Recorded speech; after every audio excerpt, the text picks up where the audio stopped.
When the red, red robin comes bobbing along, there'll be no more sobbing when he starts throbbing his own sweet song. Wake up, you sleepyhead, get out of bed, cheer up, the sun is red, live, love, laugh and be happy. Happy New Year and welcome to the first Robin Pod of 2024. I'm delighted to introduce a guest that I'm sure you're all very familiar with, former Robin Pod host and Hull Live Hull Kings and Rovers reporter, Joe Appleyard. Welcome to the show once again, Joe. Oh, it's great to be on, mate. I feel like we're back in COVID times, setting up the podcast, a new name, new rebrand, but, delighted to be back on, mate. I've followed it for the last 2 years since I left the podcast and went to Hull Live, and it's great to be back on speaking about the Robins. Yeah, lots and lots to talk about on this first podcast of 2024. And I'd like just to wish a very special Happy New Year to Budget Ties Auto Centre, who have decided to continue back in the podcast in 2024. Great guys down there. Remember, membership, Rovers membership holders, you get 10% discount on your works, anything you need doing. So you get great service, you get a little bit of money off, and it is the only car specialist trusted by the players, club officials, and supporters of all Kings and Rovers. So, Happy New Year, Budget Tyres Auto Centre. Joe, I mean, you couldn't have made it up. Major story breaking this morning about Jordan Abdull. The club confirmed it this afternoon. He's departing on a season-long loan deal to the Catalan Dragons. What's your initial reaction to that? I mean, we could do a full episode just on Jordan Abdull, couldn't we? I was ready for a steady episode talking about reporting and buzzing for 2024, and then this happens. It's typical Rovers and typical rugby league. But do you know what? When you're in a circle and you hear certain things, and then you come out of it and you're kind of out the loop, you kind of forget about stuff. And then there's been a few rumours, haven't there, on social media? Willie Peters saying about what he needs to do in pre-season, Rovers putting photos on of him, and people saying, is that a bit of a cryptic message? And then it comes out from, my former employer as well, Matt Shaw, that he was leaving for Catalan Dragons. There's pros and cons to this. I'm not surprised though, mate. You're bringing in Tyrone May, who I'm sure we'll speak about soon. You look at his injury records, you look at certain aspects of his game that he struggled with, and it's come out the blue for certain people, but for me, I'm surprised it's a season-long loan with no recall. I think that's the big thing to talk about here. Rovers can't get him back, and it's kind of like, right, you've gone now. There's no option to bring you back now, so you're not an Hull Kingston Rovers player. But it's been a bit of a hectic year, hasn't it, for Abdull? He starts the season like a house on fire. He's man of steel. People are talking about him leading England in the Tonga series. Then he picks up an injury, comes back, gets a 3-year deal, and then gets injured again. And then he plays a bit of a part bit on the bench. But I think what everyone's talking about is you look at that season record since he signed. I think the most he's played is 16 games. And yeah, on his days destructive. On his days in England international, it is in the top 3 halfbacks in the country. But the money he'll be on, the linchpin that he is, you need them players out there. And I think Willie Peters needs a halfback pairing that he can build around. Of course, Willie's come from the NRL and he trains like the NRL and he plays like the NRL. They very rarely change the 6 and 7. And I think what he wants to do now is he's got Mikey Lewis, who's the number 6 or 7, whatever you want to call it, for the next 5, hopefully 10 years. And then he's brought in Tyrone May, proven winner, who I can't wait to see him red and white. And probably Abdull was that third choice. And I know if we'd have done this show yesterday and Abdull had still been a Rovers player, and we'll do our strongest 17 later in the show, it wasn't in my 17, and he's probably not have been in Willie Peters'. But to go to Catalan Dragons, it's a big move. I understand why fans are frustrated because it's a Super League rival. He's still technically a Rovers player and he's going to be playing maybe against Rovers, and I'm sure he'll do well over there if he can stay fit. But let's trust Willie Peters in this scenario, because we've seen so many times. Look, when Rhys Kennedy went, then the Sanjar Whitbread, there's been plenty of decisions letting the likes of Will Dagger go, bringing Corey Hall in. And I think it's a long process. And Willie Peters is building his squad now. It's going to take 2 or 3 years, but it's a massive, massive news when an England international leaves the club on a loan deal. That doesn't happen often, does it? So, I mean, let's wait and see. I do think they'll bring someone else in.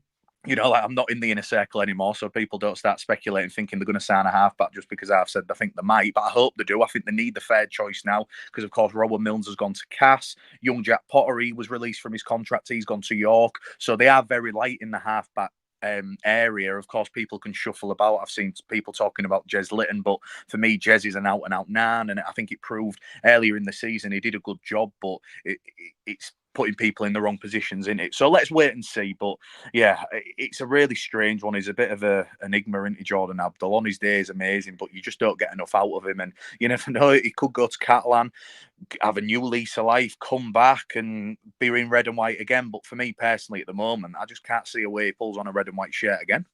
No, he joined the Robins initially on loan back in 2017. Joined the club permanently in 2019. He's gone on to make 60 appearances for the Red and Whites. This is what Willie Peters said upon announcing that he joined the Catalan Dragons. Jordan and I sat down and had a good, honest conversation of where he was at, both on and off the field. During the conversation, we discussed the opportunity for Jordan to join Catalan Dragons. That was on the table. After a few days of reflection, Jordan chose to take up the opportunity with Catalans, and we will not stand in his way. So it's very much Jordan Abdull deciding to uproot and leave the Robins and go experience a season of Super League in the south of France, which, you know, very difficult to stand in anybody's way. You can understand now why supporters, Joe, might be a little bit bitter that he got a fresh 2-year deal earlier on in the season, much to many supporters' maybe surprise. You know, based on his injury record, I think you mentioned it, Joe, about how many games he's played. Well, 2020, he played 12 games, 2021, 16 games, 2022, 13 games. Last season, he made 14 appearances. You know, quite simply, a player of his calibre and talent, and a player who probably commands a decent salary, just not out on the pitch enough. Was you surprised when he got that new deal earlier on in the 2023 season? Yeah, I was, to be honest with you. I understood why in a way, because at the time there was no Tyrone May, was there, and Rowan Milnes was still a Rovers player. But yeah, I think the point to make here is you've got to trust Willie, haven't you? Because he's offered him this contract, he's nails his colours to the mast because he's allowed him to go, and the book falls at him, doesn't it? So, but fair play to him to have the bottle as a coach to get rid of a big name halfback. I know it seems like it's Jordan's decision as well, but he takes all the cop, doesn't he, at the end of the day? And yeah, he's obviously offered him a deal. It hasn't really worked out. He's not a young man anymore, is he? So I've seen people going, "Oh, it's good to go get him some fitness and that." But they're a Super League rival at the end of the day. You don't let him go to Catalan. I know Rovers and Catalan have got a really good relationship because there've been plenty of loan deals, haven't they, back and forth in the past few years. But yeah, I think maybe he could, if he'd reverse it, he probably could. But Rovers aren't scared to terminate contracts, and I'm not saying they'll terminate Jordan's contract, but they've done it in the past with players. Willie's let people go, and I think Paul Sewell, Neil Udgell, Paul Lakin, they're backing Willie, and whatever he says, the kind of he gets. And I think that's what you need. You want that coach to have that authority, and he wants to play the 𝗀𝗂𝗏𝗏 way, the Willie Peters 𝗀𝗂𝗏𝗏 way. And then if people don't want to align to that, it's okay. You can move on and we'll get somebody else in. I don't think there'll be any grudges hold. There's been plenty of players who have left. Look at Frankie Alton, people like that. I don't think there's massive fallouts. It's just a case of if you don't want to be here and work and fight for your place, or whatever the reason is, they want a fresh start. Willie wants people who want to play for Rovers 100%, and that might not be the case here. So let's wait and see what Jordan Abdull does. I'm sure it won't be the last in this saga that we hear about. Of course, he's contracted at Rovers for another few seasons anyhow. I'm sure there'll be a contract clause in there that Steve Mack might want to get Jordan Abdull full-time if he starts linking up well there. And I think for Jordan, Catalan are part of a transition, aren't they? They're in a period now where they've lost Sam Tompkins, they've lost Mitchell Pearce, they're bringing up the young French lads like Arthur Morgan, and Jordan will come in there and probably be the orchestra in that attacking line. So it'll be interesting to see. And I think what I'm more interested to see is if he can play against 𝗀𝗂𝗏𝗏, because of course we play him like we always do. We play him 3 times in 2024. I don't think it'd be the right call if he could play, but you never know in rugby league. Sometimes these clauses don't get activated, do they? So let's wait and see. And on the topic of that, let's see if Kingston Rovers bring in anyone or a few players with that now, because there's certainly some salary cap space there. Yeah, it'd be interesting to see what reception he did get if he did play. We've heard from Willie Peters, Steve McNamara, upon Catalans announcing the signing of Jordan Abdull. He said the addition of Jordan significantly improves both our depth and options for 2024. He's one of the most naturally gifted players in the competition who I believe will flourish both on and off the field in Perpignan. Joe, something I picked up on, and Steve Mack and Willie Peters both said it, on and off the field. Do you think there's anything off the field that's been going on in the background that's maybe pushed him to want to go and get a fresh start in the south of France?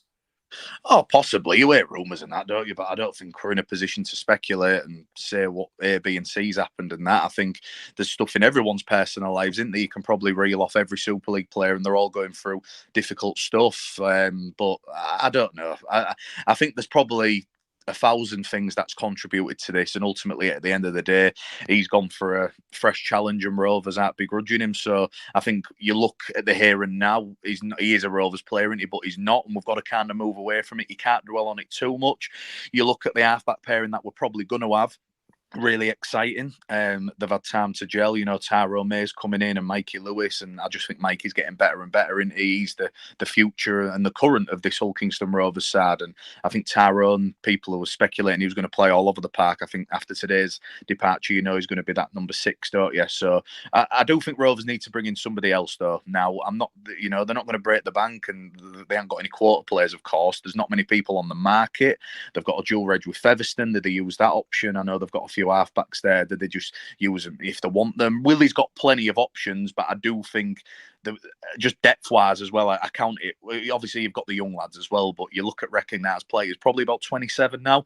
You look at the shirt numbers that Rovers have used over the past 4 or 5 years, and that exceeds 27 probably by around 2, doesn't it? So I do think they're a bit short. I think there was anyhow, and I'd like to have signed a few players. They should now. It's opened that door. I don't know what the cap space is. I don't know what Abdull's new contract was figure-wise, but for me, there's certainly enough money there to not break the bank and bring in a superstar. I don't think that's the case. But if you can bring in 1 or 2 players to bulk up the squad, albeit probably an halfback in another position, then we'll see. And it might be worthwhile. And in the long run, it might be a really good decision, not just for Jordan Abdull, but for Hull Kingston Rovers. And yeah, what will be, will be. I think we have to move on now and plan for life without him, don't we? Yeah, I mean, there's no doubt he started the season like a house on fire. He was leading the Man of Steel points for so long. I mean, even when he wasn't playing, he was still seemed to be in the top 3 of the Man of Steel. It was crazy for him to be doing that for so long. I do wonder, though, if the subsequent injury to Jordan Abdull and then the arrival of Brad Schneider and his relative success in the red and white of Hull Kingston Rovers maybe gave supporters a bit of a glimpse of a different type of halfback and maybe someone who added a little bit more balance, because Mikey Lewis seemed to flourish once Schneider came in, and as a partnership, them two seemed to work really well. I'm not saying that Abdull and Lewis didn't work, but as the season progressed, there's no doubt that Lewis seemed to benefit from Schneider and his ability to marshal the troops, maybe a little bit different to how Jordan Abdull does. And I wonder if that's maybe gives supporters a bit of a glimpse at what type of halfback we might need to get the best out of Mikey Lewis, and not just, you know, Jordan Abdull or whatever plays is his partner. That's the thing, isn't it? I mean, Abdull's done some absolutely wonderful things for Rovers, but you look at that team that got Rovers to Wembley and should have won at Wembley. You know, we haven't spoke about that, have we, me and you personally, but should have done the job in London that day, and it kind of fell away in the semi-final. There was without Jordan Abdull for the most of it. It's interesting, isn't it? Because Willie was an halfback as well, and he knows that playmaker role inside out. He's bringing in new coaching staff. He's got Danny Ward and stuff. You don't know what happens in-house there. And like you said there, Chris Schneider offered something a little bit different. Obviously, he was never going to stay long term, but you've kind of opened your eyes and seen a bit of a different partnership. And I think with what Tyrone May is going to offer, it reminds me a lot of Paul Cook. He does, not just because in stature, the way he takes it to the line, his short kicking game. People have been worried about losing Abdull's kicking game. I kind of can counter that and think, do you know what? If you look in the last 3-4 months of the season, Mikey's got a bomb on him now. Mikey's must have been doing that in training, because he's been great with the high bombs. May's short kicking game really excites me. So there is that balance. You know, 𝗏𝗏 can come out the back and maybe add a kick in as well. So they'll find a way. They've got to. They've made this decision. Will it change the game plan? Maybe, maybe not, because they had to cope without Abdull for a large chunk of last season. But yeah, I think May and Abdull are very similar in a way, but do offer something different. And I think that him and Mikey, I know I keep raving on about it, but they're the ones to watch for me. If we can keep them two fit, and as it stands, they're probably the only two recognised halves in the team. Hopefully we get a backup there. But if them two can gel quickly with this new look span, then I think Rovers' attack can go to a new level now, because they sorted the majority of the defence out last season, but still bits of the attack needed improving for me. And I think now that we've moved on from the 𝗫𝗫𝗄𝗏 and Lynette era, it's going to be a new look attack and maybe some different tactics coming in with the ball in hand. So we'll see. Yeah, and we did see towards the back end of last season when Jordan Abdull did come back from injury.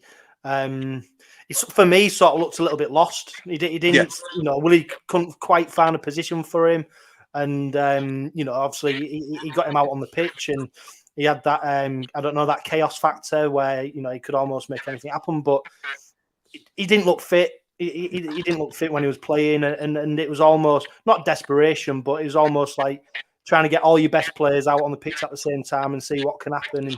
And it didn't look like the writing was on the wall, but it looked like Jordan Abdull had a long way to go to really stake a claim for the first team shirt this season, especially after the announcement of Tyrone May.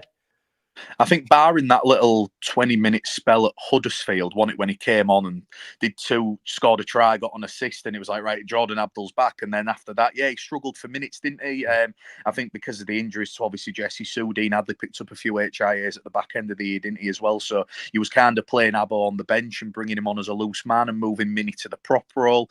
But yeah, he didn't look comfortable, did he? And sometimes too many cooks spoil the broth. And I remember at times when Abdull was in there with Schneider and Lewis, they'd do some good things, but then it'd be like, right, who's the chief here and who's the Indians? And I think it'd be hard to make, especially with the way rugby's going with these new rules and the way Rovers like to play with dominating the pack and having a fast ruck with Matt Parcell and Jez. Carrying Jez or Matt Parcell on the bench and then a Jordan Abdull and then just two middles, for me, I don't like that personally. I like to run with Jez or Matt on the bench and then the three forwards who can offer utility, and then your out and out middles will obviously be like Dean Hadley and Sam Luckley again this season. So it was always going to be tough, don't get me wrong. He'd always been in my 21, but he wants first team rugby. I think he turns 28 this year, so he's entering his prime and he's a half back. And you look at players who go to certain clubs, and look at Tom Johnson, who he couldn't bag a full season at Wakefield, goes to the south of France, plays every single game, earns an England spot, and he's looking at coming back to the UK next season. And if I was Willie Peters, I'd be all over him, and I'd be all over his mate. I was going to say that, Joe. Is that the Tom Johnson who's rumoured to be replacing Ryan Hall at the end of the 2024? I've heard Tom Johnson, Tom Burgess, and Mike McMeekin, and that's all been the space. As long as you haven't heard Tom Jones, that's. I haven't. I am at all, but I'm sure Rovers would be daft not to be in for him, wouldn't it? But I'm sure that's in for another day. But yeah, you look at players who move to different clubs. Sorry to go back to my point, and you think, they're injury prone, and then they go and rip it up, don't they? So of course, Catalan and Jordan Abdull will be hoping that. I'm not wishing an injury on him, but it'll be frustrating from a Rovers point of view if he goes over there and plays 28, 30 games next season, won't it? So let's just wait and see. But wish him all the best, don't you? But it's just frustrating that it's not worked out at Hull Kingston Rovers, and it's surprising. I'm sure we'll never know the full story, but yeah, you just got to move on, look ahead, and plan for Sheffield in a few weeks without him in the rest of the season, and maybe the rest of his career if it goes to probably what I'm expecting. Yeah, I mean, I've seen some of the comments on social media about Jordan Abdull going to Catalan, and from a selfish point of view, people making the point that we're hoping to be competing with Catalan, we're hoping to be better than Catalan next season, and we've gone and loaned them a real top talent. Does that strengthen our rival, and should we be in that business, or does it not matter? I suppose rugby league, the play pool's very small, isn't it? We don't have the luxury of being able to keep a player in the squad who's maybe commanding a decent salary but won't be getting out on the pitch, and I suppose it does free up space, doesn't it, to bring somebody else in. So it might strengthen Catalan, but it gives us the opportunity to strengthen as well.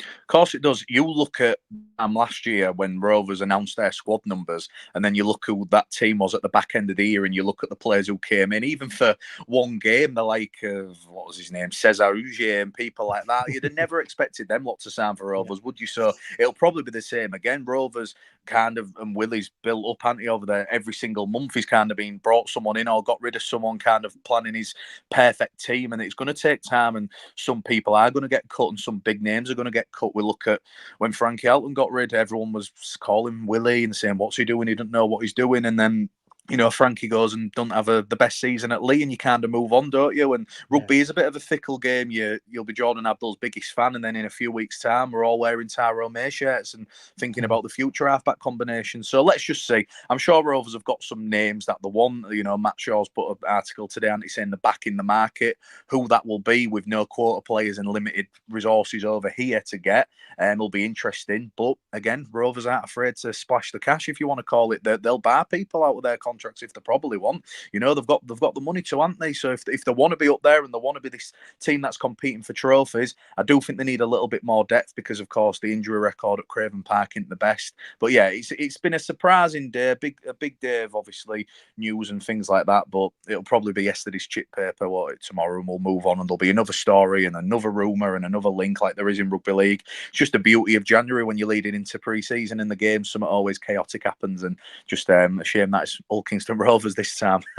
Yeah, well, we are the Man City Rugby League, aren't we? So, you know, well, I'm still getting over that. It wasn't me who even said that. It was Mr. Sewell himself, but apparently I called him that, so I'm still living off that. Yeah, I mean, to be fair, Joe, it does leave a bit of a hole in the squad, doesn't it? And you know, I'm gonna paint a scenario here. Imagine we don't bring anybody in. Tyrone May gets injured in the Sheffield game, and then all of a sudden we line up for the first game of the season, short of a halfback. Who lines up next to Mikey Lewis in that scenario? Well, that's the thing, isn't it? Because you're thinking, right, do you put 𝗲𝗔𝗍𝗔 at fullback? Do you put 𝗃𝗏𝗃𝗃 in the half? But that's just putting square pegs in round holes, isn't it? It's a perfect Jez. But then would Butterworth come onto the bench? Yeah, you've got options to call it, but you ain't got to recognise that, and I think Willie will know that, won't he? And that's the thing, that's why people are worried. But you've still got 6 or 7 weeks until we play at the MKM Stadium, and being honest, if a third choice halfback comes in, they're not going to be playing at the MKM Stadium, because hopefully Mikey and May will be ready to rip in from round one. But yeah, it does leave a little bit of a worry, but I think there's no point worrying at the moment, because transfers happen so quickly in the sport, and you never know what might happen. In 3 weeks' time, Rovers might have an halfback and they might have somebody else in, or they might not. But there's plenty of time. But Rovers do need to dip into the market now, I think, just for a bit of cover. Just for a bit of cover. I'm not saying break the bank. Yeah, I mean, that's my gut feeling, Joe, is that the won't have allowed Jordan Abdull to leave without having some idea of who's going to come in to replace him, because, you know, you've been closer to the club, obviously, over the past season, and they're not daft, are they? They're quite astute in what they do, and a lot of the deals are make a calculated. You mentioned Rhys Kennedy, you know, the uproar about him departing. Well, you know, the next cab off the rank was already agreed and to come in and replace him. And you'd imagine there's some irons in the fire now. What their irons might be, because it is a limited market, what they're playing in. I mean, one of the left field suggestions I've seen, and I think you mentioned it earlier, was the dual reg with Featherstone. Of course, they signed Ben Reynolds. Ben Reynolds from Leigh. You know, he's still only 29, I think, so he's still a good age. And whether we look to utilise that, I mean, that would be left field, wouldn't it? Normally with dual reg, you don't go the other way. And of course, AJ Wallace, he's lining up for Featherstone. He's been named in the squad to take on, is it Bradford at the weekend? Yes. In a pre-season friendly, so there's already a bit of movement there. Whether Featherstone would want to lose one of their star players to let them come to the Robins is a different thing. But what we've seen with Willie Peters and this old Kingston Rovers side with a club, they're not afraid to do the things a bit differently. No, they're not, and I think it's hard to get used to, isn't it? Because being a fan as well, and we have been for so many years, you do get used to Rovers being a certain club, and I think Willie's come in and changed that whole persona for the better. I must add, not just off on the field, but I think off the field as well.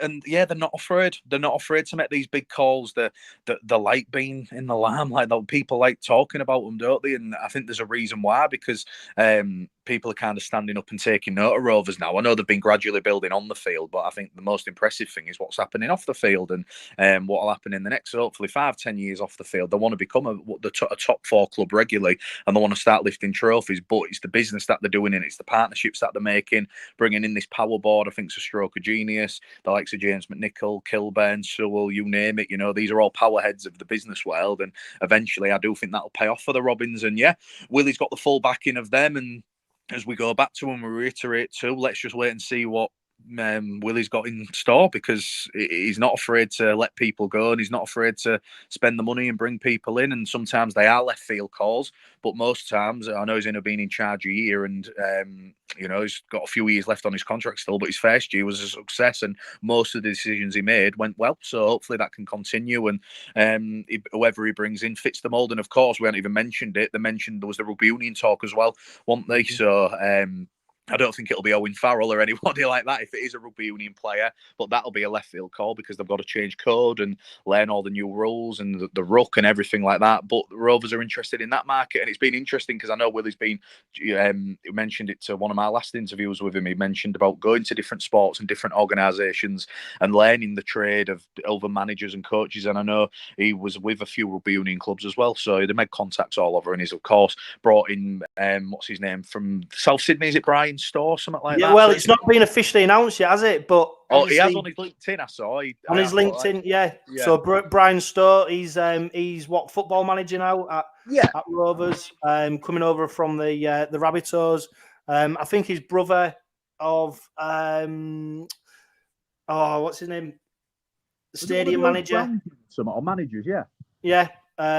So he's obviously overseeing football operations at Hull Kingston Rovers now. Nothing officially announced by the club, but obviously they're strengthening the off-field structure. So it's interesting to see that they're getting the house in order in that respect. And I suppose it's an area of the club that's needed strengthening, because there's been quite a few, you know, not a lot of people doing quite a lot of work, and it's another example of Neil Hudgell, the board, backing Willie Peters and backing the off-field matters, because it is so important that we get the structure right, because ultimately that's where things happen on the pitch eventually. Yeah, it's exciting. Of course, I know you covered it and stuff like that a few months back, but Rovers have done so much, but they've still got so much work to do, and they know they have, and they're in that A-grade license now for the IMG. So yeah, they've done the groundwork. Now it's time to build the rest. So they can only get better from here off the field, because like some of the names we've mentioned, they know how to build a business, and it's not just being a rugby league club anymore, is it? It's a full business, Hull Kingston Rovers, and it's growing every single month, it seems now. So yeah, long may that continue. And of course, the major talking points for us guys and the fans and people who go in the stands is what happens on a Thursday, Friday, Saturday or Sunday. But off the field, it's it's been good to see the development, and long may that continue. Yeah, you've got to speak to him on quite regularly, Joe. Willie Peters, first season, obviously, first year of a 3-year deal. What have you made of Willie Peters and how he's conducted himself, and just how he is as a bloke, and how he comes across? Yeah, I sound like I'm going to kiss his ass now, don't I, saying all these nice things. Honestly, mate, when I went to go meet him in October 2022, he got into the country really early, and I've still got the message in the group chat with the lads. I said, I don't know if he'll win something with his club, but he's going to change it. I just knew from the moment I met him, he was so switched on, and I remember going to Craven Park thinking there's going to be so much media there, and then the media guys at Rovers said, it's only you and Calendar who've turned up, and I was like, right, okay. Bonus for me, because I got a proper in-depth chat with him for about an hour and a half. We spoke about every single player. He's so methodical about rugby league. You know, he knew the British game inside and out. He knew about Rovers from seasons gone by, and we spoke about even players from Australia who might have only come over and played a few games. He knew they'd played for Rovers, so he's a very rugby league focused bloke. And yeah, do you know what? I know we'll speak probably about my reporting soon, but he was great to work with. Of course, it helps Rovers being really good last season and me having to write a lot more positives than probably James O'Brien got to do a few years back when he started in the job. But yeah, Willie's a great bloke. He was great with me when the redundancy happened and everything like that, and he's always been helpful. You know, I've helped him, he's helped me with little transfer details here if I've done something for him and that, and he was a good bloke to work with. And yeah, a lot of the players was as well. You know, of course, you sometimes they'll have the disputes and they won't agree with certain things, you're right, but that's just part and parcel of the job. But from a working point of view, to say it was his first year as a coach, the way Willie handled not just 𝗲𝗲 but the media, in fact, I thought, you know, proclaimed himself really well, and I know he enjoys doing it, and he likes speaking to the press. He's a good bloke to do it. He likes speaking about the game, and yeah, it was nice fella. And I do hope, of course, from a selfish point of view and being a Rovers fan, that he wins something, but I hope so for him as well, because I knew after about 2 months, he was fully bought into this club, and you only have to look at some of the stories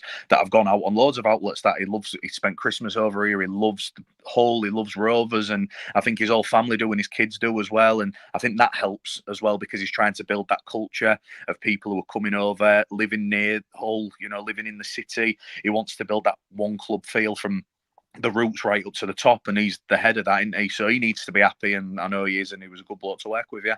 Yeah, which leads me on to the next question, Joe. He did so well in year 1. Is he under a bit of pressure to perform just as well in year 2 now? Yeah, absolutely. It's his major signings as well now. 𝗬𝗓𝗄𝗧𝗏, 𝗀𝗂𝗋𝗏, there with Sheen's and Tony's signings. These players like 𝗬𝗂𝗋𝗏, 𝗕𝗲𝗏𝗏, 𝗬𝗓𝗄𝗏, 𝗓𝗏𝗏, 𝗬𝗂𝗏𝗏𝗏, 𝗬𝗑𝗓𝗏, I know they're for the future, but they're his signings now. He's building his team. They've spent money. They're probably spending more on the cap. There's bigger expectations. There's bigger ambitions. So there's bigger pressure. Yeah, there is. Yeah. Can he handle it? Of course they can. You get dragged in, don't you, to every season thinking, could it be this team's year, this team's year? I think if you just focus on yourself, and Rovers have set that platform now, but the only way is up. You can't be back in the doldrums of 9th to 10th, and I don't think there will be. But yeah, there is more pressure. There is as a coach. There is every coach. You look at people like Tony Smith, like Ian Watson. They're probably in it from the pump because of what FC and Huddersfield did last season. You look at some other coaches, that Craig Lingard and that coming in with Danny Maguire. They might have a bit more time, but I think every coach has pressure on him. And Willie Peters is no different. And yeah, he wants to win trophies. He said that recently. And the pressure's on him, but hopefully he can thrive. And I don't think if Rovers have not the best start, he's not going to be calling for his head, because he's got plenty of years left on his contract, and it's definitely a long-term project that is going to be the Willie Peters project. But yeah, I think they've got to hit the ground running, these new signings as well, especially because obviously he's chopped and changed. He's got rid of the likes of Rhys Kennedy to bring in 𝗂𝗏𝗏𝗏. So players like that, I think, have got more pressure on them than the likes of 𝗦𝗢𝗏𝗏𝗏, who came in as a free transfer, if you want to call it. Yeah. And I think what stood out for me about Willie Peters and maybe the leadership group at the club as well was how they responded to the Challenge Cup final defeat. Yeah. 6 Rovers gone by, quite easily. Heads would have gone down. The season would have petered out. And to be fair, as supporters, Joe, would have probably accepted that. We'd have probably gone, do you know what? Fair enough. We've got Challenge Cup final. We should have probably won it, but we didn't. We'll go again next year. And I think a big thing is being about not just raising the aspirations of the players and people at the club, but the supporters' aspirations and expectations as well. And I think as a club and as a supporter base, we're rising as one. We expect more. We'll always give the players a pat on the back and we'll always cheer them on. But our expectations have risen, and I don't think that's a bad thing, because I think for too long we've accepted mediocre rugby league. We've accepted players just doing enough. And now we've got a coach in charge, and we've got a board in place, and we've got an owner who wants more, and we should expect more. And I think that end of the season was the defeat to Wigan in the semi-final of the playoffs was a bitter pill to swallow. Yeah. But that run to there just give me enough hope to go, do you know what? I think we are really onto something here, and I'm really excited for this season now. I think there's no excuses as well. Even when there was the injury plague and they got beat a few times, he was still going in and saying, look, this ain't good enough. This isn't the standard that we want. And I think after the Challenge Cup final defeat, you go to St Helens the week after. And it was one of the hardest, that St Helens game. Obviously, Wembley was atrocious to work in. But the St Helens game was so hard because you're doing your opinion pieces and you're thinking, have they gone? have they gone? Yeah. But then you're like, no, they've got beat 32-10, whatever it was at St Helens. It was chucking it down with rain. 6 days after Wembley, they'd obviously picked up a few injuries and rested a few after that. And I honestly was driving home, and I'd gone with the Rovers media team that game because we was car sharing, and I was like, you know what? I think that could be it for this season. I was quite negative. And then the way they came back, and it was kind of like, right, that's gone now. You know, Lee are going to do, you know, they've celebrated, they've won, it was heartbreaking, but you've got to get back on the horse. And to win 7-8 on the bounce, yeah, that's resilience, isn't it? And to get these new players in, and, you know, Gnarr was a revelation at times. It really worked well. And like you said, Chris, it did for me. It thought, you know what, it's not a flash in the pan, this. Yeah. It's not just getting to Wembley, a ride or die, and then you kind of bottle it in the Super League, and we had a day out in London, didn't we? There was pissed off they got beat by Lee, and then there was even more that they did that showing at Wigan. And I think you only have to look at Mikey at the end in the middle, when they went over to the fans, gutted inside that. Yeah, they've been a bit humiliated, haven't they, by Wigan, and they hated it. And I know for a fact a few of the players, I spoke to, like the likes of 𝗬𝗓𝗏, it was already right. Yeah, it's the off season now. We already can't wait for round one because that won't the 𝗀𝗂𝗃𝗏𝗏 way, and it'll take time. They're not perfect. They've still got a lot of stuff to improve on, but how refreshing is it to be coming in Challenge Cup finalists? Of course, would I like to be winners, being in 4th place? Yeah, there's more pressure, but we'd rather have that, wouldn't we, than going, oh, we finished 10th again last season. Yeah, we had the odd result against Wigan and beat all a few times, whatever, but it's so nice now to be challenging, and people see, even like seeing other fans tipping Rovers to finish in the top 6. That never happened, and I know there's bigger picture than that, but there's a bigger prize on 𝗀𝗂𝗏𝗏𝗏 now, and they've got to rise and, you know, go that next step further, and I think they will with a calibre of players. I don't think they've got as much depth as they probably did at the start of last season, but I think they've got a much better team personally. Yeah, and just one last thing before we move on to ins and outs. I mean, a player who was so integral to that culture change and that change in mentality, 𝗀𝗂𝗃𝗏𝗏𝗀. I mean, the amount of times he seemed to get the squad by the scruff of the neck and shake them into shape, and you know, a great lieutenant for Willie Peters to have in the changing room. And do you know what? 𝗬𝗓𝗏𝗏𝗀 has been named as captain for 2024. I think he'll have learnt a lot from FKD, and I don't see it as a backward step. I think he's been moulded, and he's seen what 𝗀𝗂𝗃𝗏𝗏𝗀 can do, but 𝗬𝗓𝗏𝗏𝗀 will shape it his way. But 𝗀𝗂𝗃𝗏𝗏𝗀, I mean, how good was he last season? Not on the pitch, not just on the pitch, but what he did off it, and how he got that group of players together. Yeah, just a total leader. And I think, you know what, from a media point of view, you know, I went to Tenerife, didn't I, with Rovers, and you go into Craven Park to get some interviews and that, and rightly so. A lot of players are a bit hesitant, and they might not speak to you because, you know, you're the reporter and you're the guy who gets to slag them off when they get beat. But Kenny Dowell, he'd shout in his rough New Zealand accent, you know, Joey or whatever, and he'd say, do you want an interview? He always was up for a chat. He'd help you there any way you could. And yeah, you only have to speak to anybody, don't you? Any side of the pond. You go back to his days at the Roosters, what he did for Newcastle Knights in their transition period from what he did, not probably in his first season at Hull Kingston Rovers, but the way he rose above that adversity, turned into a centre. You know, he came over as a bit of a winger, didn't he, under Tony? But yeah, he's one of 𝗀𝗂𝗃𝗏𝗏𝗀's greats. I know, and that's what it killed me as well, not just to lose a Challenge Cup final and not just to, you know, not watch it with my mates or my family, but not to see him lift it, because I thought if there's any captain who deserves to emulate what Roger did, you know, 40 odd years ago, it was that guy. But he's still in the country. He's one of the coaches, isn't he? I don't think his official tag is an assistant coach, but he's doing a bits with the first team every single day. He's doing the pathways. He's learning on the job. It's great to have him around because he bleeds red and white, just like the new captain does, 𝗬𝗓𝗏𝗏𝗀𝗏. You know, probably the closest thing that Bradford's ever going to get to East Hull, because he's moved into the area. Sand, I think he's here till 2027 at least. And he's just one of them players who's just got better and better at Hull Kingston Rovers. And yeah, he's passed on the torch to him and he'll learn a lot.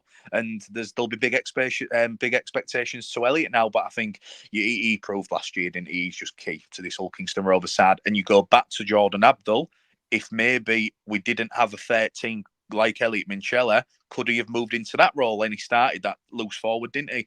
For FC and a few years back. But I think that was probably another reason why Abdull wanting this going to be in the 17, because they had such a solid 13 who can play 80 minutes every week. You look at the 13s across the Super League, not many of them can play full 80 minutes week in, week out. We're lucky that we have, and we're lucky that it's probably our captain, and he was the obvious choice for me, and wish him the best of luck. But yeah, Skid's absolute legend on and off the field. Glad to see him sticking around, and I know he'll play a massive, massive part, not just with the full team, but I'm looking forward to seeing what he can do with the young lads. Young Louis Gorman, another good bloke to work with from the media, really good talker for such a young kid. He's got a bright future. I know he's tipped very highly by Willie and the coaching staff. He's a centre winger, same as Skids, so it'll be interesting to see what he can learn from him this season as well. He's one to watch for me in the long run, not putting too much pressure on him, but Sean Kennedy-Dowell, great player, great bloke. Yeah.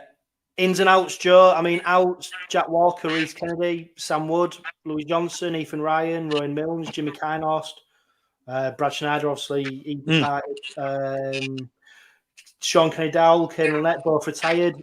But when you look at the ins, 𝗵𝗂𝗃𝗂𝗏, Oliver Gildart, Niall Evans, Tyrone May, Jai Whitbread, Tanganoa, Reece Butterworth, AJ Wallace, Neil 𝗬𝗂𝗏𝗏. Is it 𝗬𝗂𝗏𝗏? I say 𝗬𝗂𝗏𝗏. 𝗬𝗂𝗏𝗏. Yeah. I mean, if I put them two lists next to each other, do you think we're stronger? Do you think we're weaker? Do you think we're on par? Would you like to see a couple more additions? Yeah, I've mentioned it a few times, and I'd like to see a couple more additions. But I think we are stronger in a sense, because I feel like Lynette, he looked tired, didn't he, at the end of last season? And I was very, I kind of not called it. I don't want to say I predicted it, but I was very, thought, this could be the end here. And now at that Wigan game, he looked like he'd just gone, didn't he? And he admitted that when he was on the podcast. It was a great listen. He said, and do you know what? Fair play to him, because he could have rode out another year on big money and took the mick a little bit, and he didn't want to do that. So best of luck to him. I think he's coaching in the Mackay area. I think we're stronger individually. Collectively, you've got to start again, because you're losing some big names. You're losing, I know Reece Kennedy want the most amazing prop fall for Rovers, but you've got a new middle in there, so that middle unit started again. You're losing two massive leaders on that left edge. So Ryan Hall's the last man standing in that veteran trio. We've only got one left now, so it'll be interesting to see who moves on to the left now. I'd imagine it'll be Gildart and Tanganoa, won't it? So it's probably going to be two new signings. So yeah, I think like for like, we're stronger, but it'll be interesting to see if them leaders can be replaced, because they've got to be, because they both did wonders, especially Sean. He rolled the years back, didn't he, at the middle and back end of the season. So I'm going to be interested. It's interesting, isn't it? Because it is a bit of a new look team. I'm sure we'll do our strongest 17 soon, but there has been a bit of a changeover. But you've still got that core span there in my eyes, like your Mikeys, your Matt Parcells, your Elliot Minchellas, your Jez Littons. So there is still that there. And if the lads around them can gel quickly in that new look span, with probably 𝗵𝗂𝗃𝗂𝗏 out the back, and Tyrone May in the halves, so Mikey can gel quickly with Matt Parcell at starting hooker. It's exciting. There's a bit more pace as well in this Rovers side now, with the likes of the Valds and Gildart, which I think has been missing from this team for so long. We've had the power, we've had the strike force, but we haven't had much pace, have we? We've only had Louis Senior on the wing when he gets an interception, or Jack Walker when he came in for that short spell. I think our fastest player has been Mikey, hasn't it, for the past few years? So it'll be good to see now the Valds and Gildart coming, because they've got pace to them. Yeah, and that was probably maybe not one of the criticisms, but one of the weaknesses highlighted last season, wasn't it? The lack of pace in the side. Other than Mikey, we did seem not able to break the line. We didn't seem to be able to make yards in broken play. So it is going to be interesting to see how Niall Evans gets on. Oliver Gildart. I mean, you look at these players: 𝗵𝗂𝗃𝗂𝗏, Oliver Gildart, Niall Evans, Tyrone May. These are experienced players who have played at the highest level of rugby league. So when you look at the outs and some of the ins, these are better on paper players than who have gone out. So it is going to be interesting. But it's that age-old problem, isn't it, Joe? We need to get these players out regularly. The gel, as well. And like you said there, you've got a grand final winner in the NRL. You've got a grand final winner in Super League. You've got England internationals in 𝗲𝗲𝗏𝗲𝗀 and 𝗲𝗏𝗏, a Lance Todd Trophy winner in 𝗲𝗏𝗏𝗏𝗏, Tanganoa, who's, I know he had his injury problems last season, but he's been punching above his weight, hasn't he, at Wakefield? You only have to look at what he did to Mikey on the final day of the season to prove what he's going to add to Kingston Rovers. He's got pace, strength, and I think if you get him crashing onto one of Tyrone May's short balls or kicking game, you know, there's a tactic there that's going to work wonders for Rovers. And yeah, the players they're bringing in, they've got 𝗬𝗕𝗓𝗏𝗡, who's an England Academy international who probably won't play at all next season, but he's one for the future. 𝗬𝗏𝗏𝗏𝗏, who apparently is doing really well in training. Dewsbury's captain last season in their League One winning season, who was being tipped to do great things, and he was League One player of the season as well, wasn't he? So they're bringing in players who aren't just two-bit players, are they? They're bringing in players who have been there and done it, or have got bright futures ahead of them, and I think that's a recipe for success. And of course, you've still got the young kids who are at Rovers, like Louis Gorman, Connor Barley, Phoenix,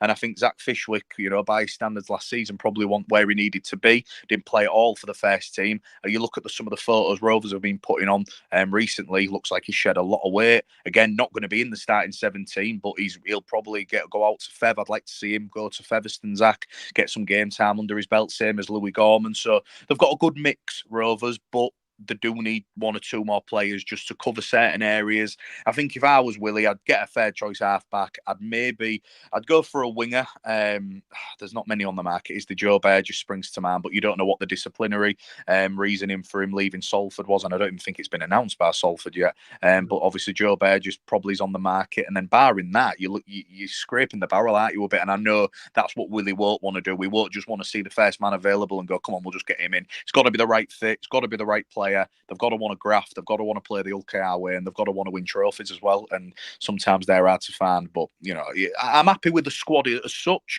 But you know, I'd like mentioned so many times, one or two more additions will please me. Hopefully, come February 15th, whenever it is, when we go over to the dark side.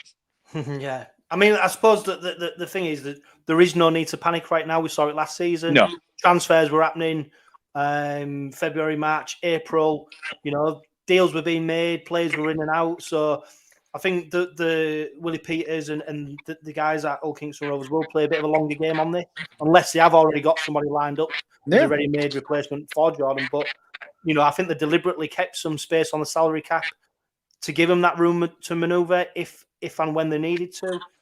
So I don't think they'll panic just yet. And as much as I think they might have somebody lined up, I wouldn't be surprised if they don't either. And yeah, see what happens, you know, in the early rounds of Super League, to see what happens in the first couple of months of the season, and see what they need and see what's out and about. So yeah, that's the thing as well, because every other club's in the same boat, aren't they? There's going to be, you look at like Wigan, they've got going to have about 7-8 first teamers sat on the sidelines every week because of their depth. You've got teams around the country who aren't going to be starting certain players, aren't the right fit, it maybe aren't worked out, and then that's where players start to move, don't they? Look at all the mid-season transfers that happen. Rovers had plenty last season. We've mentioned Frankie Alt and Will Dagger, players like that. If we'd have said 12 months ago that they're going to be gone within 3 months, you'd have laughed, wouldn't you? But rugby's a funny game. Sport's a funny old thing, innit, with transfers. People just spring out of everywhere and anywhere, and yeah, let's just wait and see. I won't be surprised if there's some in the next week or so, but in 4 weeks, if nothing's happened, I won't be panicking, and you know there'll be a reason for it, and we'll see where we're at squad-wise in a few weeks, maybe months' time. So don't tell me, Joe, you're not tapping up all your old sources to try and get some inside info on this one. Do you know what? I'm not actually. I've kind of, because obviously it's been a bit of a tough process, and I've kind of just kept out of it. I've been kind of like just ticking over, going back to being a fan, not trying. I didn't have many sources, to be honest with you. Anyhow, I was kind of, I want to call myself the middle guy who just found out everything a little bit earlier than others. But yeah, no, not really. I've just been kind of getting on with life and kind of been, you know what? It's been nice to be out of it and not being in that bubble, because as much as we love Kingston Rovers and I love it, and you know, so glad to be back being a fan again, it could it was a bit draining sometimes doing it every single day. Is there anything? No, there's nothing. Right, okay, and then something might spring up at 8 o'clock. What was it before? It was like 10 o'clock. I found out someone had signed, and you have to write a story on it and go, so it was stuff like that. Whereas I was like, oh, do you know what? I miss being a fan and finding out stuff with everyone else going, well, hell, that was a shock, wasn't it? But it was nice to break certain things, and it was good, a good while it lasted. Enjoyed it, had my highs, had my lows and that, but honestly, mate, can't wait to get back in that stand with my mates, my family and that, have a beer. It's been a long 2 years. It's been good, very good, but yeah, ready to be a fan again.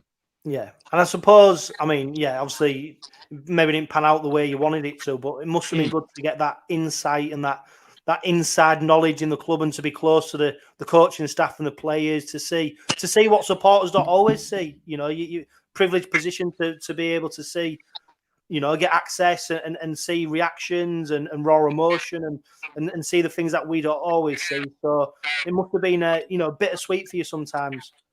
It was. Do you know what? I haven't really spoke about it to anyone, really, barring my mates and that. But so much positives to come out of doing the job. Reporting on the team that I've grew up supporting, the team that I love, being able to cover them and on the biggest stage, being able to speak to the likes of Willie Peters on a daily basis, being in and around the club. But on the flip side, God, I don't think many fans realised at the start how much I was a fan, because I feel like as time went on, and God, I remember that feeling when 値ྂ🕗 got that semi-final drop goal. My first thought was, I'm not going to be able to watch this with my mates. I'm going to have to work the final. Yeah. And do you know what I think? You might not remember it. Do you remember when I did that piece about what Hull Kingston Rovers means to me? No, do you remember it? Yeah. That was kind of like me saying to the fans, do you know what? I'd give anything to be stood with you guys. And you know what, mate? It killed me seeing my friends and my family, my granddad and that at Wembley. And as much as it was great to be in the press box at the National Stadium and doing stuff like that, doing the semi-final, when everyone was singing Red Red Robin and seeing them tries going at the MKM, I was like, bloody hell, I'd love to be in there with a beer now. But yeah, it was absolutely fantastic. Loved it. I met some great people along the way. Most people were absolutely fantastic with me and enjoyed what I did and that. And it was a pleasure to do so. Willie was great. The players were great. But yeah, ready to be back being a fan now, and moaning every single week, texting you when we've been beaten, stuff like that. Back on the roller coaster of being a fan. I can let my emotions back out now because they bubbled up for a few years. Yeah, and anyone who had a word with you about anything that you wrote, or want to happy about your opinion that you'd cast or what you'd reported? Oh, do you know what? Not much. Me and Willie had this thing where it's like, if I didn't, we'd speak about it, we'd ring up and chat about it, and it never heated or anything like that. And I think Rovers were great last season, weren't they? I didn't have too much negative stuff to write about. There might have been the odd thing there and there where a player might not have agreed with a rating, but it was so tough. That's the thing as well. I know there was a few mistakes here and there, but God, on a match day, you look at that Wakefield game, the last game, for instance. I've got to do a live blog. Rovers are scoring a try every single set. I've got to change my match report, write my match report for the _J, do a player rating, all my player ratings, get that up 5 minutes after the _J, then go into that shed at the back of Wakefield and speak to Willie Peters and a player.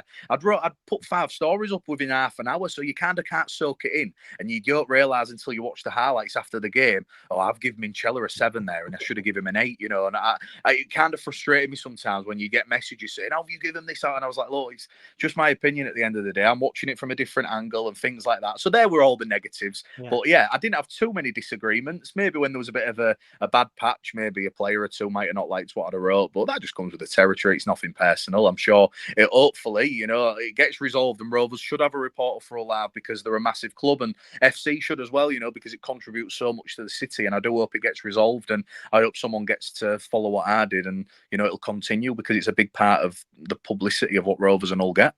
Yeah, and to be fair, mate, I'll echo what a lot of people have said. They just missed that daily bit of information, that take on something, that bit. Mate, that's what I say. Even if don't get me wrong, I know every single piece wasn't scintillating. I could ring Dean Adley up and he'd say the usual, oh yeah, we're training really well, but then you get a good story about it. He'd mention Zach Fishwick's doing really well, and you'd put that out. And that's the thing, what I think people don't realise. You don't realise what you've got until it's gone. And I'm not saying I was unbelievable, but writing 5-6 stories a day in pre-season when there's nothing to write about, it's tough, but we got it out there. And it's such a shame, because even now as a fan, you're only seeing 1 or 2, and I know there's reasons for it and that, but there's not much Rover stuff going out at the minute, and it's obviously understandable why. And you don't realise I know in a world of hits and clicks and stuff like that, I know that's what everybody's on about now.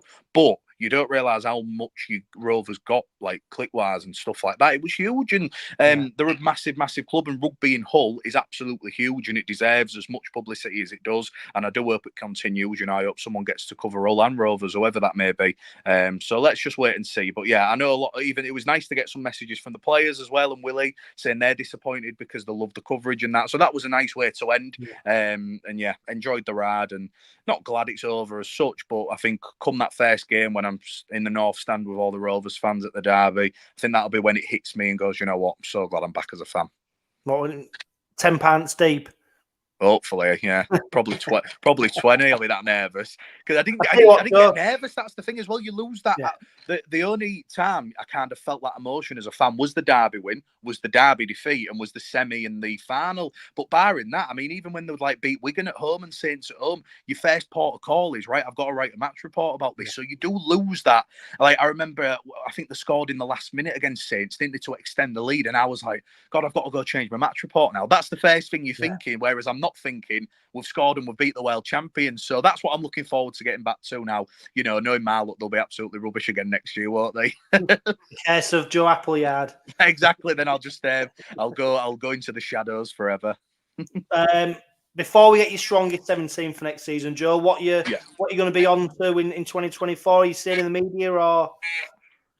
I've got, do you know what, mate? I've got a few, irons in the fire at the moment. I am staying in the media as such, not massively though. So I'm going to be doing match day reports and the live updates on Twitter and speaking to Richard Orne at Doncaster. So just doing one day a week. The guys at Doncaster rang me and said, you know, we need someone to come over and help us out because they're in the Championship now. They've recruited heavily. So I'm looking forward to doing that. When it don't clash with Rovers, I'll be there every Sunday at Doncaster in the Championship. And then, just, kind of just on a wing and a prayer at the minute, doing it stuff here, there and everywhere. I'm not looking to go back into the industry full time, trying to get a proper career, move forward and that. Obviously got a mortgage and married and stuff. So still only 26, still got plenty of years of work left in me, and I'm sure something will come up soon. So looking forward to starting with Doncaster, and then hopefully can get some at full time as well in the next few weeks. Yeah, Craig Hall as well. He's down there. Craig Hall, Reece Lynn, Joe Appleyard, obviously, who was at FC Matangi. They've recruited really well. I'm looking forward to seeing how they go. Paulie, players like that. It'll be a good team. Yeah, definitely. When you look back, Joe, 2023, what was your favourite moment? Oh, that's 値drop goal in the semi. Unbelievable. I was obviously in the I want in the main stand behind the sticks, but to see all the Rovers fans in front of me, I could see my mates and that with all flag in the stand where all the main fans were behind the sticks, and that was just a great moment. You know, it was great to see the players just be absolutely buzzing with the fans. And then I remember the first thing they said was, "We haven't won anything yet," and I was like, "Right, we're in the zone here." Yeah, that was absolutely great to cover. To watch Rovers put 40 past Hull at the MKM, obviously derby and that, it's massive anyhow, but I just think because it was Tony's first derby with Willie and there was loads of talk, weren't they, and Hull were on a bit of a downward spiral, and just the way how easy it was, that was great to report on, and was great to lead the conference there at the bottom of the West Stand. That was fantastic. It's some absolutely wonderful moments. But I think that Schneider drop goal absolutely tops it for me. That was probably one of the best drop goals I've ever seen. I don't think for drama, you probably won't get any better than that, will you? Yeah. I mean, it was a very special moment, and we then suffered drop goal heartbreak not long after as well. I mean, that is. I don't know, sums up the season for Rovers, wasn't it? I mean, there's so many great moments, so many real positive, real exciting, and there's so much heartbreak as well. It was they'll never do that set leading up to Schneider's failed drop goal. They'll never do a set like that ever again. They didn't do that set one. I know probably everyone spoke about it, and I don't want to go over the past and bring up that heartbreak again, but I've only watched it back once. They've never done a set like that ever. I think they made about 6 meters, and he should have just done a box kick in the corner and defended, but that's all here saying it. And if we'd have been playing, it might have been a different story. But yeah, don't think I'll get over that anytime soon. We just have to get back there in 7-8 months and do the business, don't we? Exactly. Shoulda, woulda, coulda. Okay, then, Joe, hit with your strongest 17 for 2024. Oh, right. 𝗬𝗂𝗃𝗀𝗴𝗲𝗀 at fullback, a right side of 𝗦𝗢𝗲𝗆𝗀𝗀 and 𝗂𝗂𝗃, a left side outside backs, Oliver Gildart and Ryan Hall, Tyrone May and Mikey Lewis in the halves. Starting forwards, prop forwards, I'll go Jessie Sue and George King, obviously Matt Parcell in the middle at hooker, and then back rowers, 𝗂𝗃𝗃𝗃𝗃 and James Batchelor, skipper Minchella at 13. Then on the bench, Jez, Whitbread, Luckley, and Hadley. Wow, it's almost like you're naming the 2024 Super League Dream Team there. Really is. But we haven't put these mystery new signings in yet, have we? No. Meekin and Tom Johno, if that was they're the people.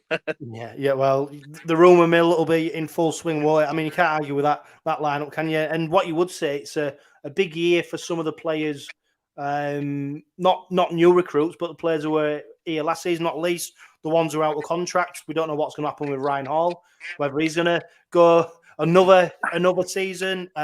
Louis Senior, Matty Staunton, 𝗬𝗙𝗎𝗐𝗏𝗏𝗏, Matty Parcell, Sam Luckley, Rhys Butterworth. He's got an option to extend, but he's on a 1-year deal. So it's a big year for some of the current players, isn't it? Who might be looking to stake a claim for at least another contract.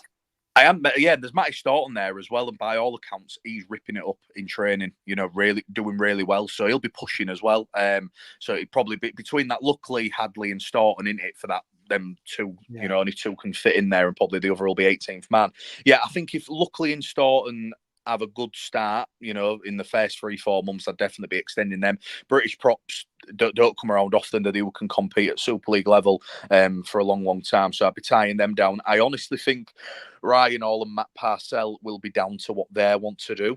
Their standards don't drop, do they? I think if they want to call it a day, they'll call it a day. If they want to go one more year, Willie will offer them what. I think they both said it in the media. I remember I spoke to Parcell back in May, and he was like, right, yeah, I don't think I'll go for much longer. And I was like, well, you're only 31. What are you on about? But I think he wants to be like a civil engineer back home. But again, rugby, he's on decent money in at Rovers. I think he's in his 31 now, still doing the business. I think it'll be a case of if him and Ryan all want to go around again, they will do. And then, yeah, you've got the likes of Louis Senior, who I think he's going to struggle probably to get game time again. I don't know where it's going to come from for me. If everybody's fit, it's 50-50 on there. And again, like you mentioned, there's a lot of wingers off contract next season, some big names, and like the likes of Tom Johnson. And if he brings him in, then he's got 𝗂𝗙𝗎𝗏𝗃. So you don't want to have too many players in one position. You've got the young kids who have already mentioned, the homegrown lads. So yeah, everyone's fighting for a contract. And I think what I like about Willie as well is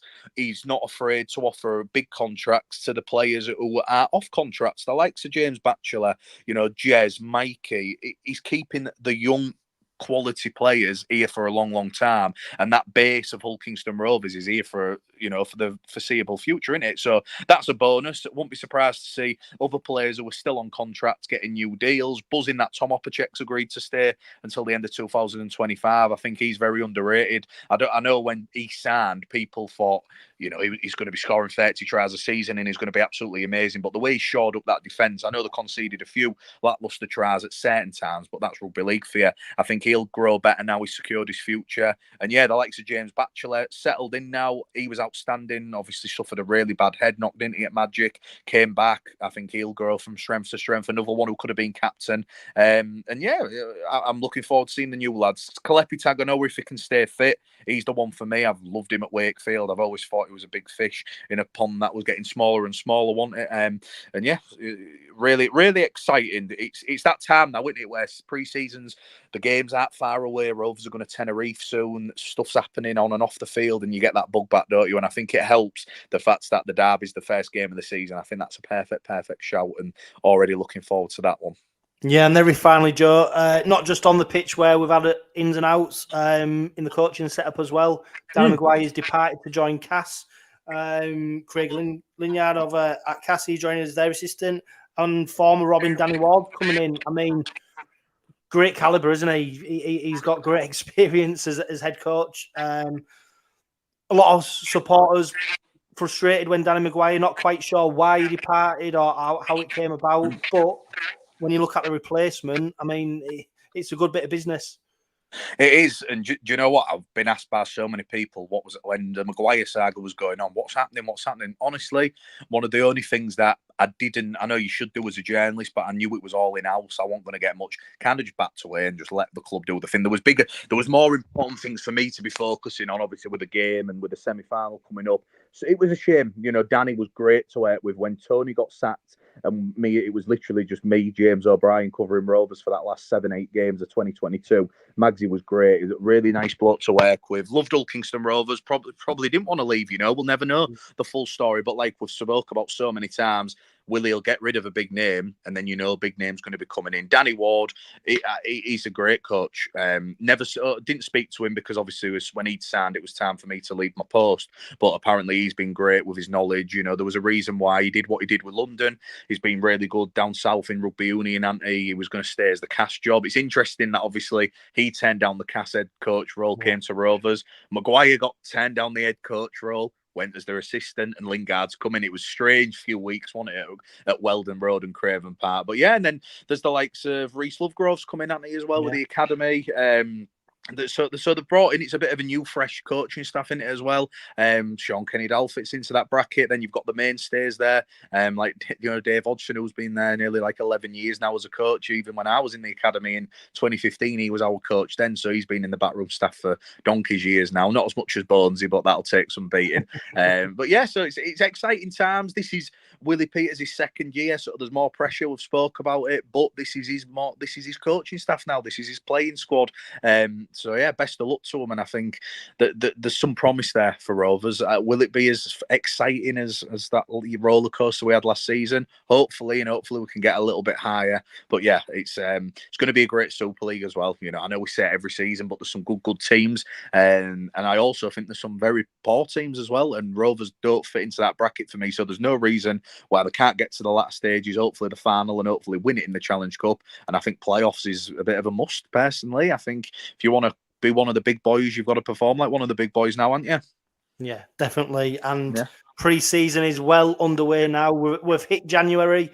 The countdown's on to the pre-season friendlies, and that first game of the season against that lot will come round very quickly. We haven't even had a chance, Joe, to talk about the rest of the Super League, so maybe that might be one for a future podcast. Definitely. You're always welcome on the Robin Pod, Joe, and it'd be great to see you back on the terraces at HU9, cheering on the boys. Going to be a fantastic season, I think, for the Robins. I think they've put some things in place which are going to stand us in really good stead for 2024. So just hope, I'm praying that we finally get some silverware. We finally get to see the players lift something, because we've had our appetite whetted, haven't we? And it's just time to deliver now for me. I think we're getting to the point where we need to seal the deal.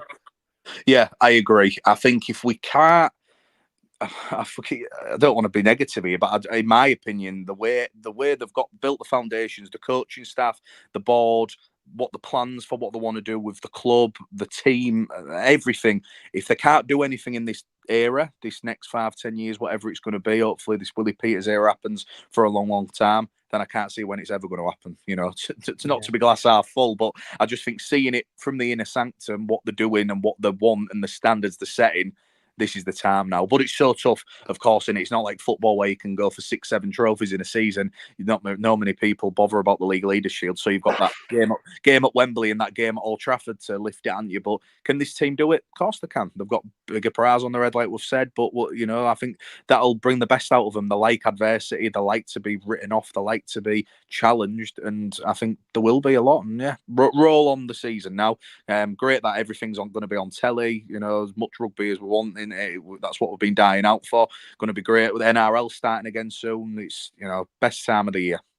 Yeah, the Robins are back. This has been the first Robin Pod of 2024. Joe, it's been an absolute pleasure. Thank you so much for joining us, and I hope to get you on the podcast as we go out through the season, because I know there's so many people who would love to hear from you again. And it is like getting the band back together, isn't it? It's been a few years, but it's great to have you back on. It is. Everyone's talking about Oasis being the biggest reunion of 2024, but I think we brought that this evening on Kingswood, haven't we, me and you? So exactly, yeah, no, it's been great, mate. Honestly, loved it. You know, it seems a donkey's years ago now since we started that podcast. I remember our first Heritage cast with Michael Dobson during the COVID years, and that it was, you know, been absolutely great. And even while I've been off, you know, some of the guests you've got on, absolutely loved listening, and that's been nice to listen to the fans and that, the regulars. You know, really enjoyed it, and yeah, nice to be speaking about the Robins again, and bring on the friendlies, and bring on when 5,000 of us go over West Side in a month or so. Can't wait. Bring it on. This is the Robin Pod, powered by Budget Size Auto Centre, the only car specialist, supported by club officials, supporters, and players of Hull Kingston Rovers. But for now, live, love, laugh, and be happy.